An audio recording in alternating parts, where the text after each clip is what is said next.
mention na list of destinations na tinake ni Vice President this year under Travel Authority. But we like to take note na in a press conference of the Office of the Vice President, meron pong security and staff na kasama si Vice President.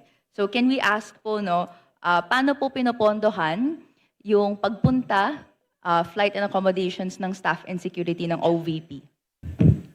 Madam Chair, for the security, I understand they recommend, the Armed Forces of the Philippines recommend 3 to 4 security personnel, but the Office of the Vice President only approves 2 security personnel. And for the Office of the Vice President personnel, that's 1 ceremonial and diplomatic affairs employee, 1 for MPRD, that is the Media Relations and Public Affairs Division, and then 1 for as assistant to the Vice President. So those are the approved personnel who joins the Vice President in her trips. Madam Chair, not all foreign trips, as I mentioned.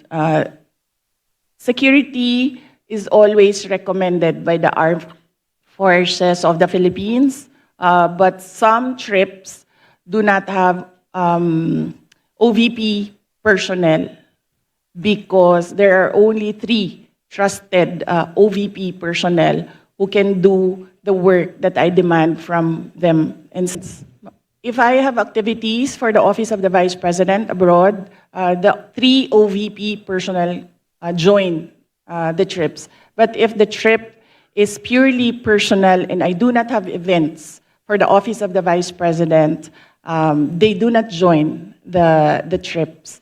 So in the graph, in the table that I mentioned earlier, those were the trips that the 3 personnel from the Office of the Vice President joined. But in the case of security personnel, this is something that is beyond the Office of the Vice President. It is decided by the Armed Forces of the Philippines.